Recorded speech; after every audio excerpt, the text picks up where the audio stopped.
Federal law enforcement is getting tighter restrictions on its secretive Stingray devices. For the privacy-minded, that's good news, because these Stingrays are designed to target our phones. First, Stingray is a brand name from the Harris Corporation that's come to represent a general class of cell phone monitoring device called a cell site simulator.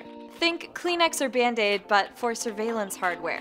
Stingrays are briefcase-sized boxes that imitate cell towers and force nearby phones to connect to them rather than the legitimate receivers. They can track a given phone's location in real time and access any calls, texts, and other data it sends. And even if law enforcement employs them only during criminal investigations, the nature of their broadcast and reception means data from other phones can still get swept up along the way.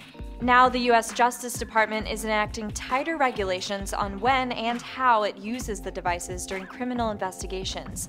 Under its new rules, any federal agencies need a warrant before they can turn a Stingray on during a criminal investigation. Authorities can't collect content, calls, texts, and the like, from the phone in the process. And when federal agents use a Stingray to locate a mobile device, they'll typically have to delete any data collected during the search as soon as they find it, or once a day, whichever comes first. The Justice Department writes, "This new policy ensures our protocols for this technology are consistent, well-managed, and respectful of individuals' privacy and civil liberties." It's starting to roll back what the Electronic Frontier Foundation calls an inexplicable and indefensible level of secrecy around the devices.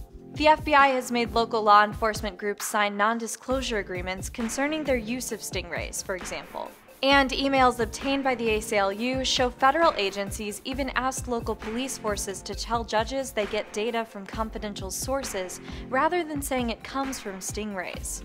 While the new policies are expected to help with transparency at a national level, rights groups say local law enforcement still have a Stingray problem. Police in Baltimore reportedly use Stingrays to counter everyday street crime. In Indiana, police have declined to release Stingray records, saying they pose a terrorism risk. Ars Technica reports just 4 states require warrants before police can deploy Stingrays.